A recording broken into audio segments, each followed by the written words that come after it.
Sa ngalan ng Ama at ng Anak at ng Espiritu Santo. Amen. Ang pagpapala ng ating Panginoong Hesukristo, ang pag-ibig ng Diyos Ama at ang paipagkaisa ng Espiritu Santo naway sumainyong lahat. At sumayin niyo rin. Mga kapatid, tayo sama-samang nagpapasalamat at nagpupuri sa Diyos. Ngayong ating ipinagdiriwang ang kapistahan ng banal na mag-anak na sina Jesus, Maria at Jose. Ating itaas sa Diyos ang ating mga intensyon at panalangin. Panalangin natin ang ating mga pamilya, ang pamilyang Pilipinong lalo na. Nawa tayo ay maging banal katulad ng banal na mag-anak, nabubuhay sa kasunuran, kababaang kalooban at pag-ibig. Upang tayong lahat ay maging karapat-dapat sa pagdiriwang ating pagsisihan ang mga nagawa nating kasalanan.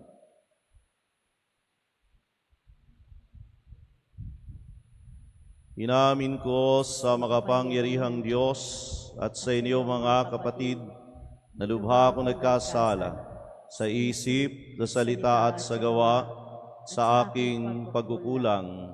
Kaya'y sinasamo ko sa mahal na Birheng Maria, sa lahat ng mga anghel at mga banal, at sa inyo mga kapatid na ako'y panalangin sa Panginoong ating Diyos. Kaawaan tayo ng makapangyarihang Diyos, patawarin tayo sa ating mga kasalanan at patnubayan tayo sa buhay na walang hanggan. Amen.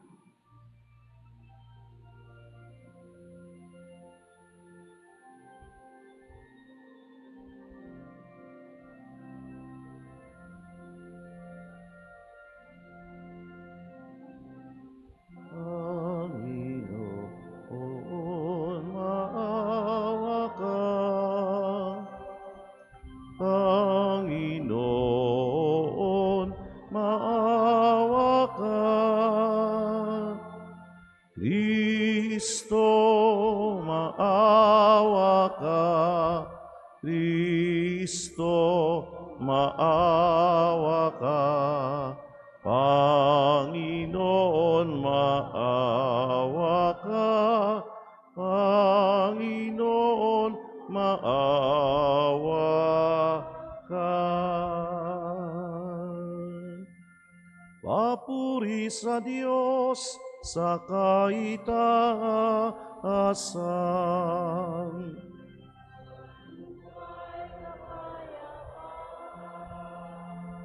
Sa mga taong may mabuting kalooban,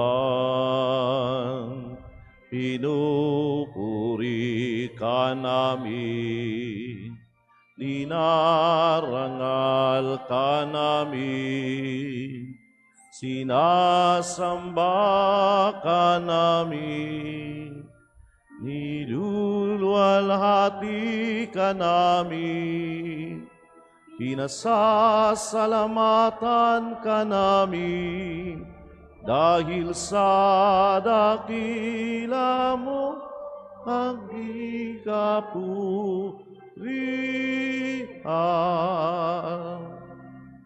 Panginoong Diyos, Ari ng langit, Diyos amang makapangyarihan sa lahat.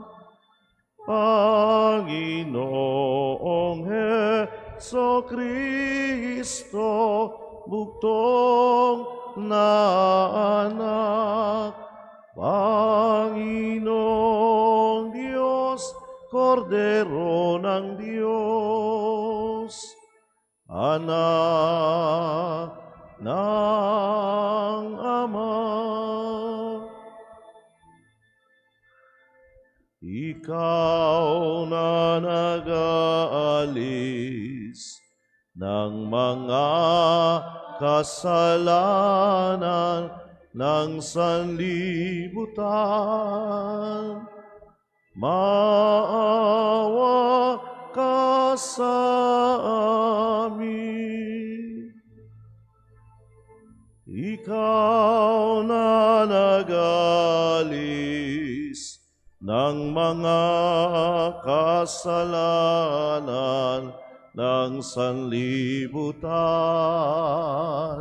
Tanggapin mo ang aming kahilingan, ikaw na naluluklok sa kanan ng Ama.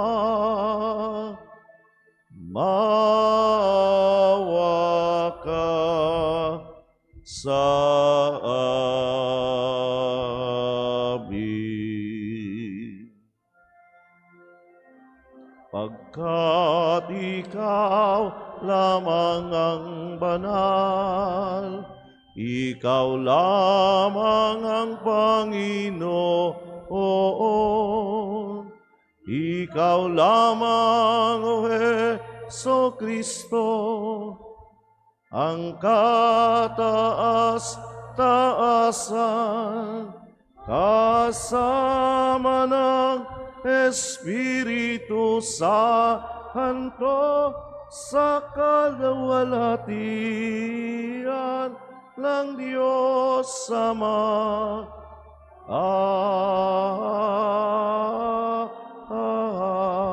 Amen. Manalangin tayo. Ama naming makapangyarihan, pinagkalooban mo kami ng ulilang huwaran ng angkan, na sina Jesus, Maria at Jose, ang mag-anak na banal, sa pagtulad namin sa kanilang mabuting pagsusunuran, kami naway makamit ng walang maliw na kaligayahan, sa pamamagitan ni Jesucristo, kasama ng Espiritu Santo, magpasawalang hanggan.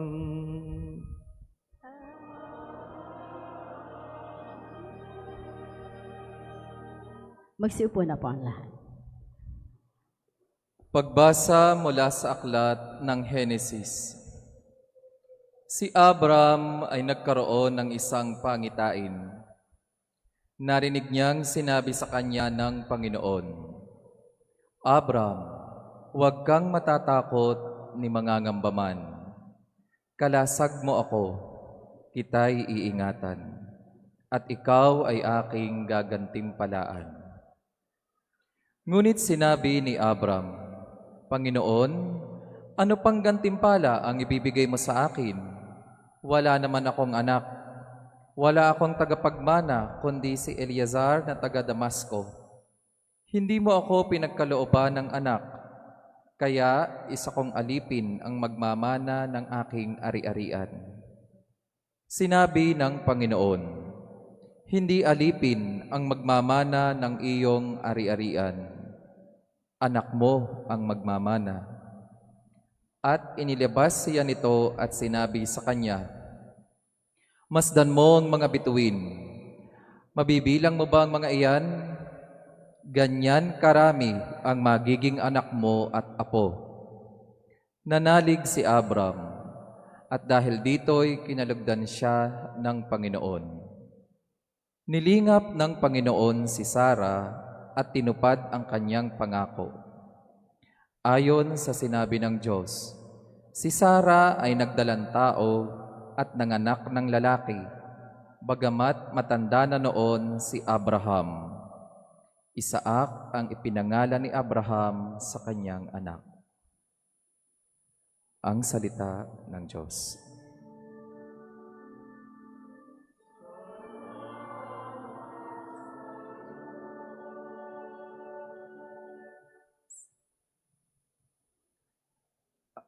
Ang Diyos natin, Panginoon, tipan niya'y habang panahon. Ang Diyos nating Panginoon, tipan niya'y habang panahon. Dapat na ang Diyos, itong Panginoon, ay pasalamatan. Ang kanyang ginawa sa lahat ng bansay dapat ipaalam. Siya ay purihin, suubin ng awit, ating papurihan. Ang kahangahangang mga gawa niya'y dapat na isaysay. Ang Diyos natin, Panginoon, tipan niya'y habang panahon. Tayo ay magalak, iyamang lahat tayo ay tunay na Kanya. Ang Kanyang pangalan, ang pangalang banal, napakadakila. Lahat ng may nais maglingkod sa poon dapat na magsaya. Siya ay hanapin at ang Kanyang lakas ay siyang asahan. Siya ay hanapin upang mamalagi sa Kanyang harapan. Ang Diyos natin, Panginoon, tipan niya habang panahon. Ating gunitain ang kahanga-hanga niyang mga gawa, ang Kanyang paghatol, gayon din ang Kanyang ginawang himala. Ito'y nasaksihan ng mga alipit anak ni Abraham, gayon din ang lahat na anak ni Jacob na Kanyang hinirang. Ang Diyos natin, Panginoon, tipan niya habang panahon. Ang tipang pangako'y laging nasa isip niya kailanman, ang mga pangakong Kanyang binitiwan sa lahat ng angkan. Ang tipan ng Diyos ay unang ginawa niya kay Abraham, at may pangako ring ginawa kay Isaac na lingkod na mahal.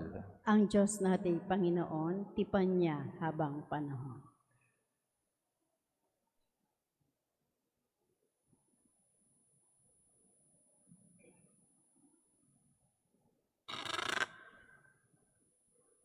Pagbasa mula sa sulat sa mga Ebreyo. Mga kapatid, dahil sa pananalig sa Diyos, tumalima si Abraham nang siya'y papuntahin ng Diyos sa lupang ipinangako sa kanya. At humayo siya, bagamat hindi niya alam kung saan paroroon. Dahil din sa pananalig sa Diyos, si Sarah, bagamat matanda na, ay niloob ng Diyos na magkaanak, sapagkat nananalig siya na tapat ang nangako. Kaya't sa taong maituturing na halos patay na, ay nagmula ang isang lahi na naging kasindami ng bituin sa langit at ng buhangin sa dalampasigan.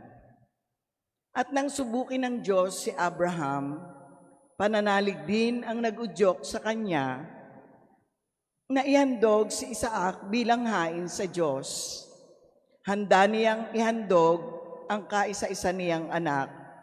Gayong ipinangako sa kanya ng Diyos na kay Isaac magmumula ang magiging lahi niya. Naniniwala siyang muling mabubuhay ng Diyos si Isaac at sa patalinhagang pangungusap, nabalik nga sa kanya si Isaac mula sa mga patay. Ang salita ng Diyos.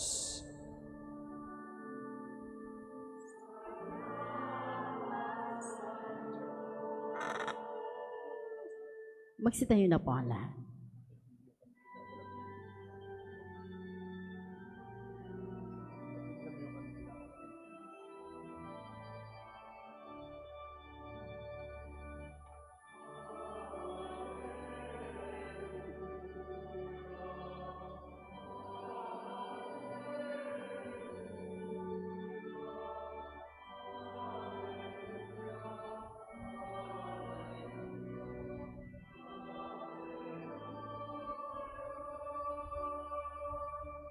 Kapayapaan ni Kristo at salita niyang totoo naway manahan sa inyo.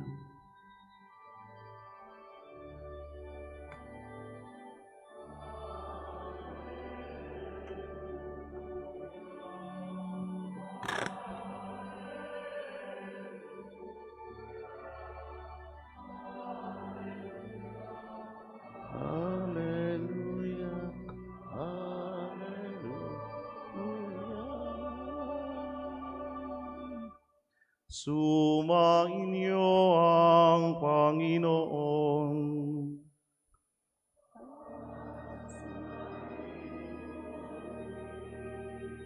Ang mabuting balita ng Panginoon ayon kay Lucas.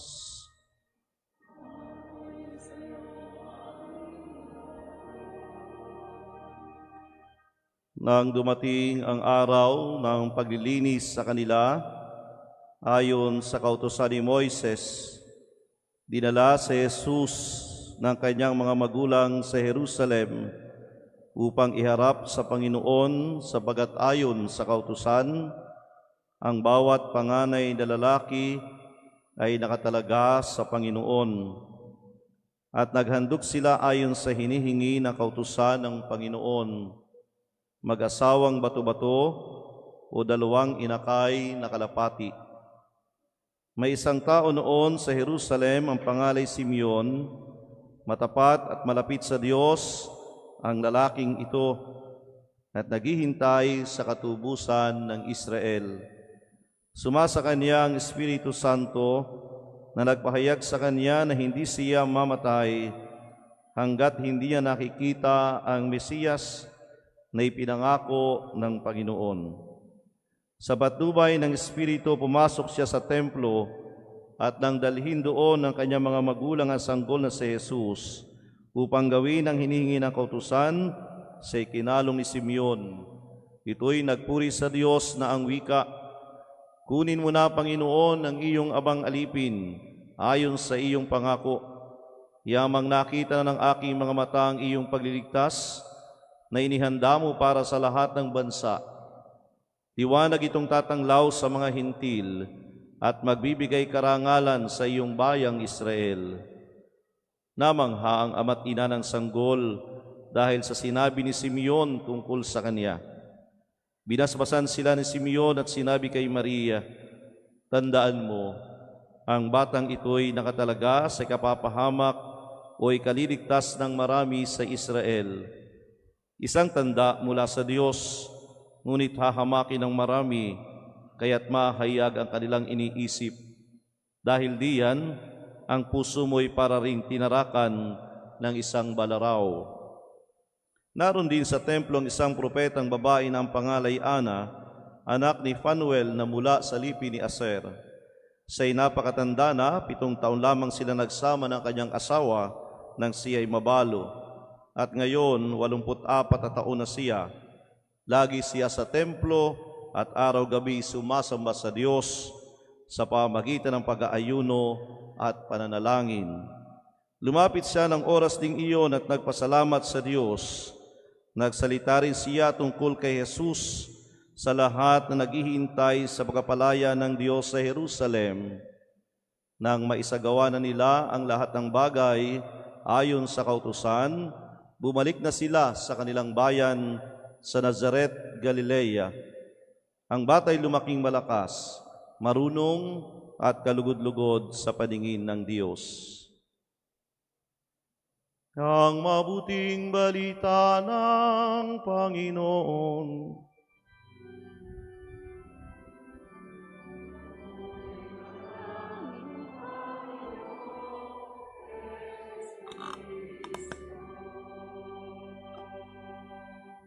Magsiupo na po ang lahat.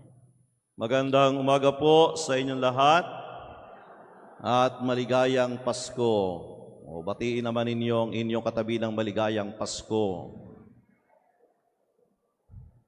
Kumusta po kayo? Ang tingin ko sa inyo kay pagod na pagod. Pagod na pagod sa napakadaming kasayahan, party, mga pagtitipon. Ano po? Bakit ko nasabi? Kasi ang tamad-tamad din yung sumagot. Naiintindihan po namin dahil ang panahong ito ay talaga namang punong-puno ng mga kasayahan. Pero sa kabila ng ating kaabalahan, tayo ay narito pa rin, nagpapasalamat sa ating Panginoon Diyos.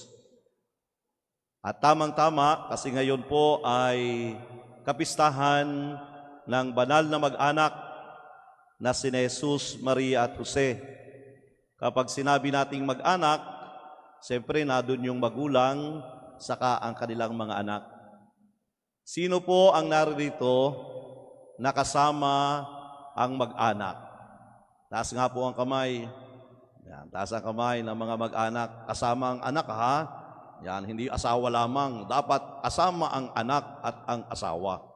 Taas nga ang kamay. O yan, o diba ang unti? Alam ninyo, mas madaming napunta ng sama-sama na mag-anak sa mall kaysa sa simbahan. Di ba? Paano ba nabubuo ang mag-anak? Nabubuo ang mag-anak, una, sa mag-asawa. Sa mag-asawang tumatanggap ng sakramento. Kaya nga sa kanilang pagiging mag-asawa, sakramento ng kasal, paalaala doon ang pagdiriwang na sila'y maging banal. Banal, nabubuo ng pamilya. Kaya nga ang sakramento ng kasal ay hindi lamang para sa mag-asawa, hindi lamang pag-isahin ng isang lalaki at isang babae, kung hindi para sila ay maging daan at instrumento ng Diyos sa pagbibigay ng buhay. Kaya nga inaasahan sa mag-asawa na sila'y bukas sa pagkakaroon ng mga anak. At sa pagkakaroon ng mga anak, doon nabubuo ang pamilya. Si nanay at si tatay at kanilang mga anak. Yun po ang pamilya. At ang inaasahan ay maging banal na pamilya. So hindi kasama sa pamilya ang aso at ang pusa. Mga anak lang. Maliwanag po yun. At ano ang inaasahan sa pamilya? Ang inaasahan ay tutularan ang ating ipinagdiriwang ngayon, si Jesus, Maria, at Jose. Napakinggan po natin sa ating binasang ebanghelyo na matapos ang kanilang pagpunta sa templo na italaga, una si Maria for her purification, dahil ayon po sa batas, ang isang babaeng nagsilang, lalo tigit kung ang kanilang anak ay lalaki, kinakailangang sumailalim sa rito ng paglilinis sa templo. At ang anak na lalaki ay iaalay sa templo. Kaya nadoon sila para isagawa ang ganitong kautusan, ang ganitong tradisyon. At matapos ang gawaing iyon, sila'y umuwi na sa kanilang tahanan sa Nazaret, Galilea. Ano ang inaasahan sa pamilya? Magandang balikan po natin o tingnan, bagamat walang konkretong binabanggit kung ano ang naging buhay ni na Jesus, Maria at Jose sa Nazaret. Pero tayo naniniwala ang kanilang naging buhay ay buhay kabanalan, kasunuran at pagmamahal. Alam po ninyo, pag ako ay nagbibinyag, parati kong sinasabi sa mga magulang, lalo na palalakihin ang kanilang anak bilang mabuting tao at mabuting Kristiyano. Dalawa lang, mabuting tao at mabuting Kristiyano. Saan nagsisimula yan? Sa tahanan. Magkaiba po yung tahanan at tirahan. Yung tirahan, building lang siya. Yung bahay na inyong tinitirhan. Pero yung tahanan, sabi ang tahanan, ang root word ng tahanan ay, ano po? Tahan. Pag pinapatahan mo ang bata at umiiyak, ibig sabihin, pinatatahimik mo siya. Kaya nga ang tahan ay pagtigil. Ang tahan ay pagtahimik. Ang pagtahan ay pagkakaramdam ng kapayapaan. Kaya nga ang isang tahanan na kung saan ang pamilya ay nadoon, inaasahan ang kapayapaan ng buhay. At paano mararamdaman ang kapayapaan ng buhay? Kapag ang mga naninirahan ay alam kung ano ang kanilang gawain, kung ano ang kanilang responsibilidad, kung ano ang kanilang tungkulin, at kung paano mabubuhay bilang isang pamilya. Kaya nga po, sabi ko kanina, ang mga magulang ang may tungkulin unang-una para sa kanilang pamilya. Una sa mag-asawa, mabuhay ayon sa kanilang pangako at sinumpaan nung sila ay kinasal na sila'y mabubuhay sa pag-ibig. Sapagkat kapag nabubuhay sa pag-ibig, hindi mahirap na turuan ang bunga ng kanilang pag-ibig ang mga anak na mabuhay din ayon sa ganitong uri ng pag-ibig. Kaya nga sinasabi po parati, ang pamilya, ang tahanan, ang unang paaralan at ang unang simbahan. At ang magulang, ang unang guro at ang unang katikista ng kanilang mga anak. Pero sabi nga din po sa filosofiya, you cannot give what you do not have. Hindi ka pwedeng magbigay ng ikaw ay wala. Kaya paano mo tuturuan ng pagiging tao ang iyong mga anak bilang magulang kung ikaw mismo sa iyong sarili ay hindi marunong mabuhay bilang tao at hindi ka marunong ng tamang pag-uugali? Kaya dapat inuuna ng magulang ang paglilinang sa kanilang sarili para turuan ang kanilang anak ng kabutihan, lalo't higit ng ugali.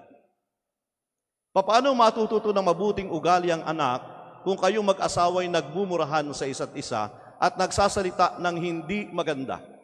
Kaya kahit hindi mo turuan ang bata at nakikita at narinig ang ginagawa ng magulang, umasa po kayo, paglaki nila, yun ang kanilang gagawin, yun ang kanilang sasabihin. Kaya mabibigla ka na lamang kung bakit ang isang maliit na bata ay marunong magmura, sapagkat ang magulang niya ay parating nagmumura.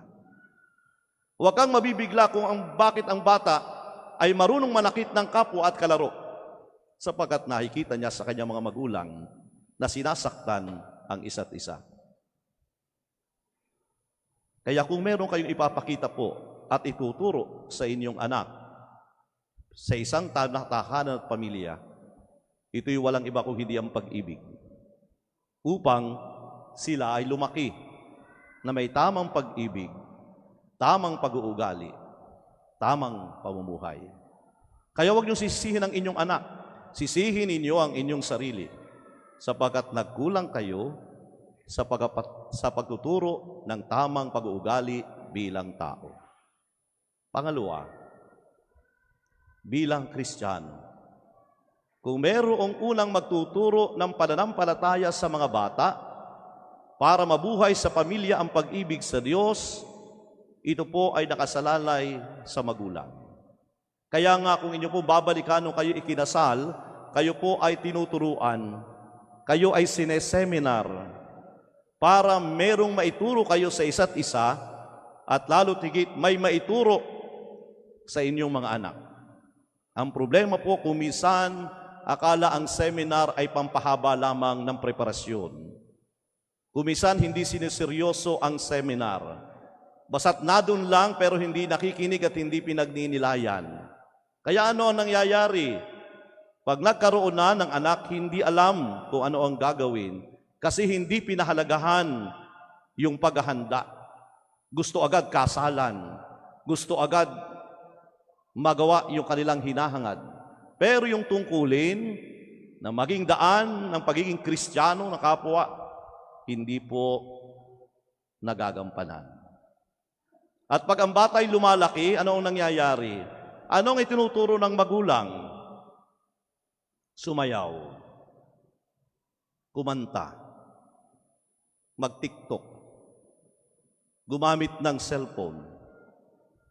Kaya hindi ka taka-taka ha? 2 years old na bata, marunong mag-cellphone, marunong mag-YouTube, marunong mag-Facebook. Bakit? Kasi yun ang nakikita sa magulang. Ibinibili ng magulang.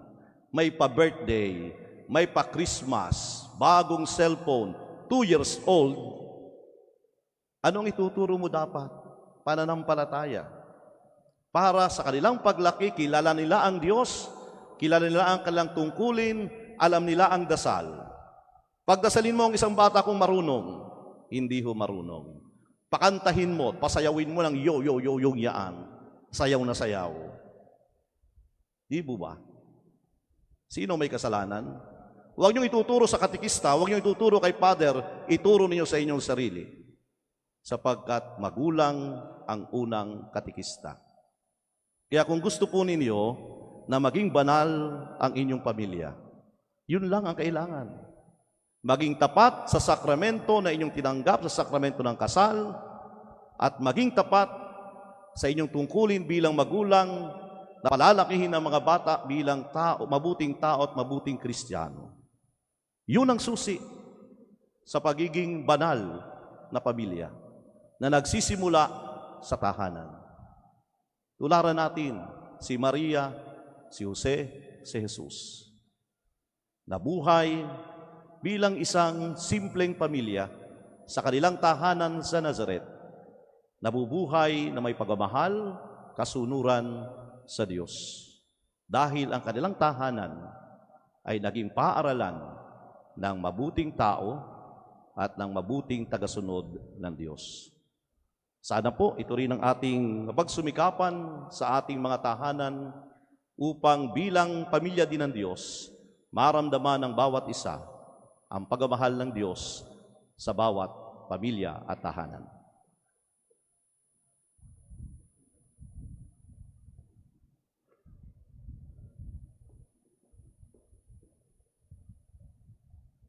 Magsitayo na po ang lahat para sa pagpapahayag ng ating pananampalataya.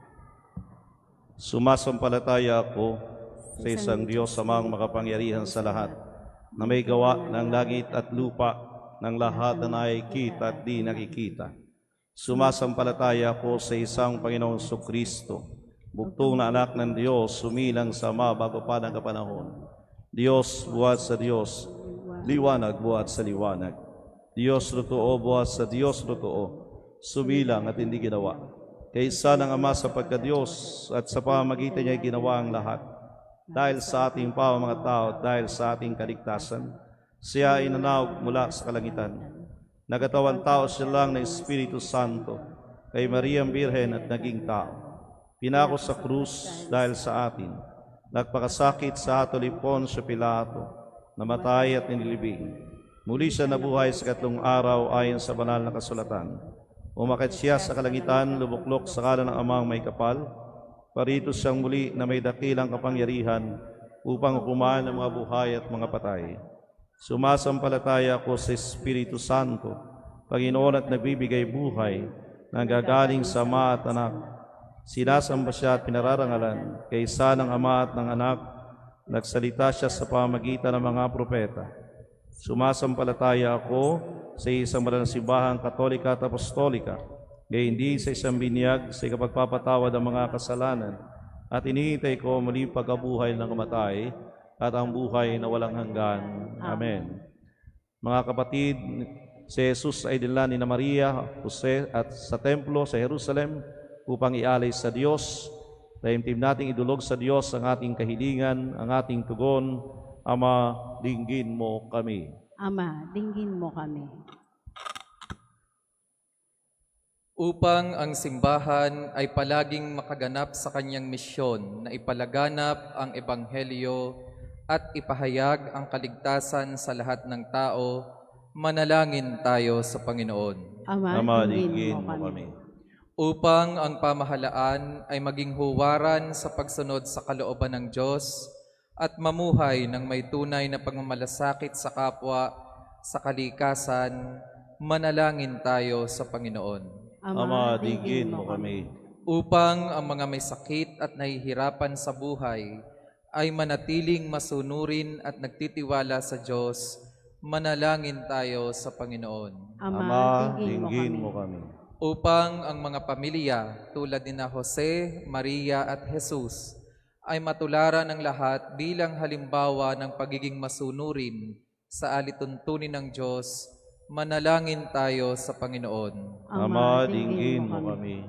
Upang ang lahat ng mananampalataya ay manatiling masunurin sa kalooban ng Diyos kahit na sa kabila ng pag-uusig, manalangin tayo sa Panginoon. Ama, dinggin mo kami. Upang ang lahat ng mga mahal nating yumao na ay makapiling ni Kristo, manalangin tayo sa Panginoon. Ama, dinggin mo kami. Ama, nais mong ibahagi sa amin ang iyong anak, ang kanyang kapalaran. Tanggapin mo ang aming panalangin upang kapag kami ay puno ng biyaya, lagi kami mabuhay para sa iyo at para sa lahat sa pamamagitan ni Kristo na aming Panginoon. Amen. Magsiupo na po ang lahat. Tayo po'y dadako na sa pag-alay. Yung pong may mga sobrang iaalay o love offering, Magsitayo na rin po para sa pag-aalay.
Magsitayo na po ang lahat.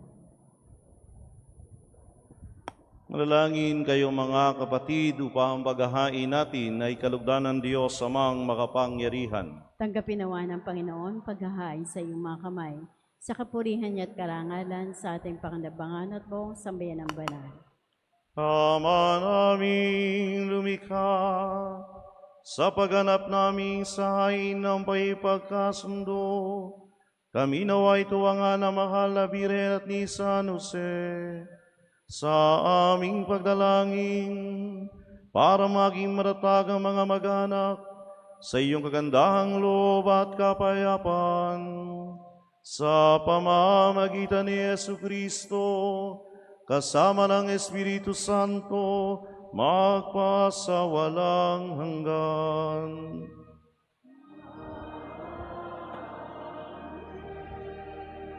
Sumainyo ang Panginoon. Itaas sa Diyos ang inyong puso at diwa.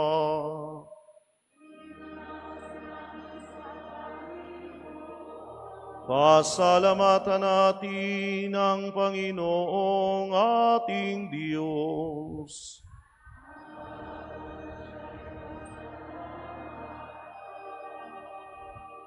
Ama naming makapangyarihan, tunay ngang marapat na ikaw ay aming pasalamatan sa pamamagitan ni Jesucristo na aming Panginoon. Dating lingid sa amin naging hayag na kapiling, dating kapiling mo ngay naging kapwa namin. Sa amin ay nakikisama siyang mabuti upang sa piling mo ay maitampok diya kami. Ang sangkatauhang nawalay sa iyo noon ay kanyang ipinipisang muli sa iyo ngayon upang napinsala ng sanlibutan ay magkaroon ngayon ng bagong kaayusan. Kaya kaisa ng mga anghel na nagsisiawit na ang papuri sa iyo ng walang humpay sa kalangitan, kami nagbubudi sa iyong kadakilaan.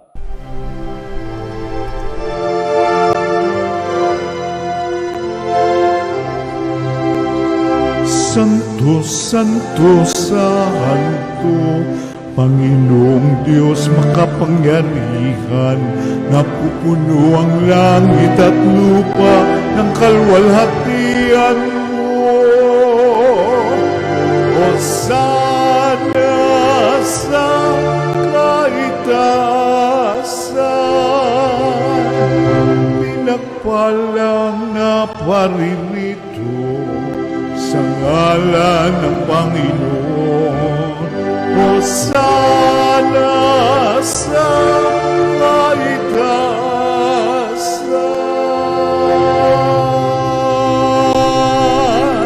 Manaming banal, dapat kang purihin ng tanang kinapal, sapagat sa pamagitan ng iyong anak na aming Panginoong Jesucristo at sa kapangyarihan ng banal na Espiritu, ang lahat ay binibigo ng buhay at kabanalan. Walang samong tinitipo ng iyong sambayanan, upang mula sa pagsikat hanggang sa paglubog ng araw, may handog ang malinis na alay para sambahin ang iyong ngalan. Amay, sinasamo namin pakabanalin mo sa kapangyarihan ng banal na Espiritu, ang mga kaloob na ito na aming inilalaan sa iyo. Ito nawa ay maging katawan at dugo ng iyong anak at aming Panginoong Heso Kristo, na nag-utos ipagdiwang ang misteryong ito. Noong gabing ipagkanulo siya, hinawakan niya ang tinapay, pinasalamatan kaniya, pinaghati-hati niya iyon, iniabot sa kaniyang mga alagad at sinabi, "Tanggapin ninyong lahat ito at kanin. Ito ang aking katawan na ihahandog para sa inyo."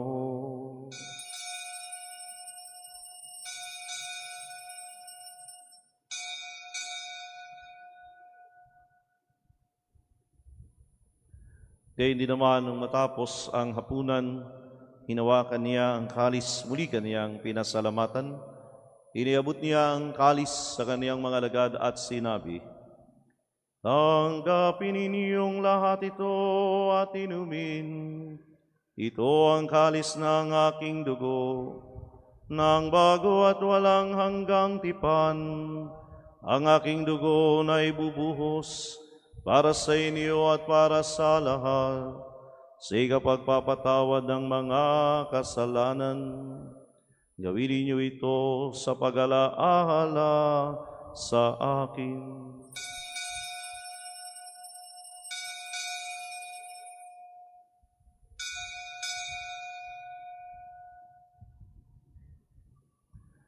Ipagbunihin natin ang misteryo ng pananampalataya.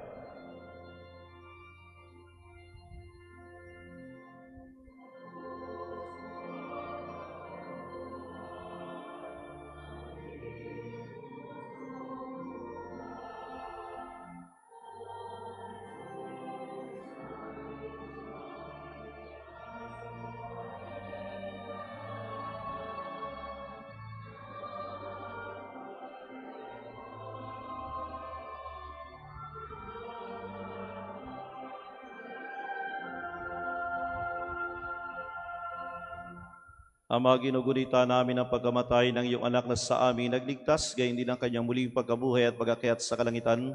Samantalang ang kanyang pagbabalik ay pinananabikan, kaya bilang pasalamat, ngayon aming iniaalay sa iyong buhay at banal na paghahaing ito. Tunghayan mo ang handog na ito ng iyong simbahan, masdan mo ang iyong anak na nag-aalay ng kanyang buhay upang kami ay ipakipagkasundo sa iyo. Loobin mo kami magsasalo-salo sa kanyang katawan at dugo, ay puspos ng Espiritu Santo, at maging isang katawan at isang diwa kay Kristo. Kami naway gawin niya handog na habang panahong nakatalaga sa iyo. Tulungan nawa niya kami magkamit ng iyong pamana, kaysa ng Ina ng Diyos sa mahal na Birheng Maria, ni San Jose na kanyang esposo, kaysa ng mga apostol, mga martir, ni San Fernando at kaysa ng lahat ng mga banal na aming inaasahang lagi nakikiusap para sa aming kapakanan. Ama, ang handog na ito ng aming pagkasundo sa iyo ay magbunga nawa ng kapayapaan at kaligtasan para sa buong daigdig. Patagin mo sa pananampalataya at pag-ibig ang iyong simbahang naglalakbay sa lupa, kasama ng iyong lingkod na si Papa Francisco, ang aming obispong si Melrey, ng tanang mga obispo at buong kaparian at ng iyong piniling sambayanan. Dinggin mo ang mga kahilingan ng iyong angkan na ngay tinipon mo sa iyong harapan. Amang maawain, kukupin mo at pag-isahin ang lahat ng iyong mga anak sa bawat panig at sulok ng daigdig. Kawan mo't patuloyin sa iyong kaharian ang mga kapatid naming yumao, ang lahat ng lubisa na sa mundong ito na nagtataglay ng pag-ibig sa iyo. Kami umaasang makararating sa iyong piling, sa masang magtatamasa ng iyong kaningningang walang maliw, sapagat aming masisilayan ang iyong kagandahan sa pamamagitan ng aming Panginoong Hesukristo, na siyang pinagdaraanan ng bawat kaloob mo sa aming kabutihan. Sa pamamagitan ni Kristo, kasama niya at sa Kanya, ang lahat ng parangal at papuri ay sa iyo, Diyos Amang makapangyarihan, kasama ng Espiritu Santo, magpasawalang hanggan.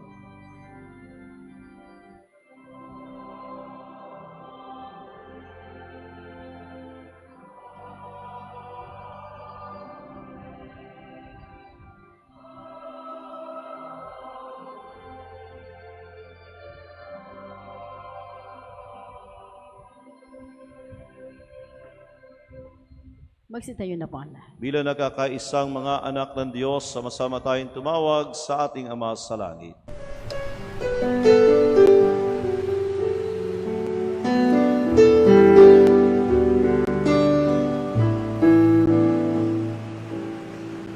Ama namin, sumasalang ka, sambahin ang ngalan mo, mapasa amin ang kaharian mo, sundin ang loob mo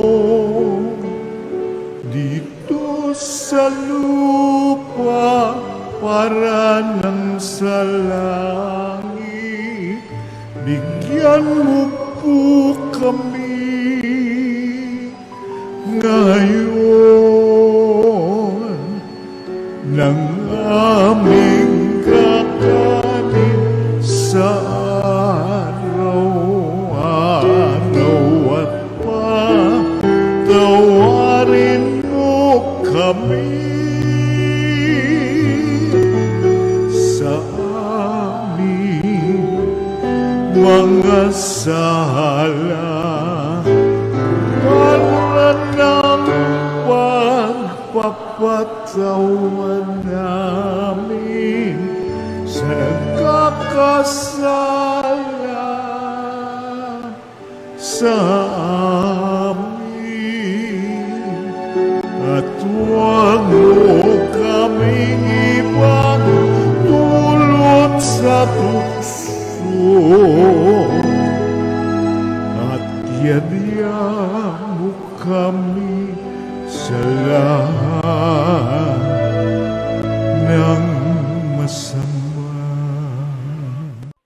Hinihiling namin kami adya sa lahat ng masama, pagkalooban ng kapayapaan araw-araw, iligtas sa kasalanan, ilayo sa lahat ng kapahamakan, samantalang aming pinananabikan ang dakilang araw ng pagkapahayag ng tagapagligtas naming si Hesu Kristo.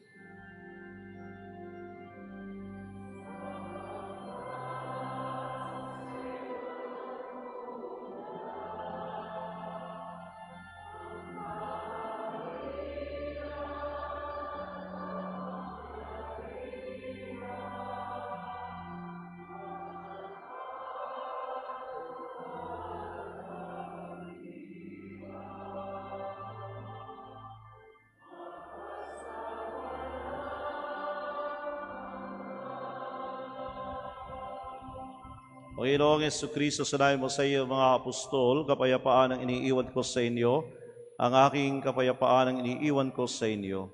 Tunghayan mo aming pananampalataya at huwag ang aming mga pagkakasala, pagkalooban mo kami ng kapayapaan at pagkakaisa ayon sa iyong kalooban, kasama ng Espiritu Santo magpasawalang hanggan. Amen. Ang kapayapaan ng Panginoon ay laging sumainyo, At sumayin. magbigayan kayo ng kapayapaan sa isa't isa.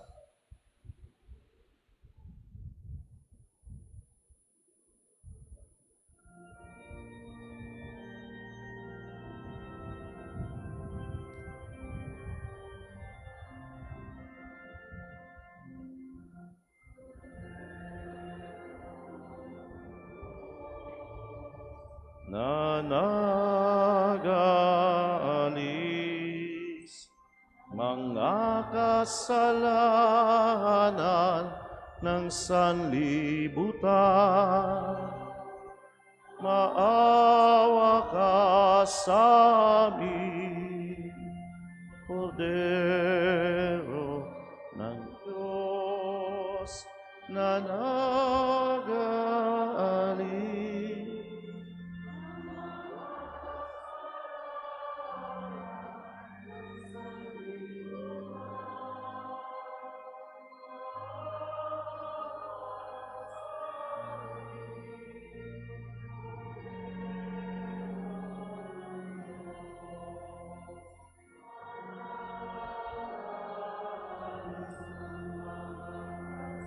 Lana ng sanlibutan, Ipakaloob mo sa amin ang kapayapaan. Magsiluhod na po ang lahat. Ito si Kristo ang Kordero ng Diyos. Ito ang nag-aalis ng kasalanan ng sanlibutan. Mapalad tayong inaaniyahan sa kaniyang piging. Panginoon, hindi ako karapat-dapat na magpatuloy sa iyo. Ngunit sa isang salita mo lamang ay gagaling na ako.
Magsitayo na po ang lahat. Manalangin tayo. Ama naming mapagmahal, kaming iyong pinapakinabang sa piging na banal, ay gawin mong makapamuhay gaya ng banal na mag-anak. Matapos naming pangatawanan ang aming mga pananagutan sa lupang ibabaw, kami naway makasalo sa kanilang kasiyahan sa kalangitan. Sa pamamagitan ni Jesucristo, kasama ng Espiritu Santo, magpasawalang hanggan.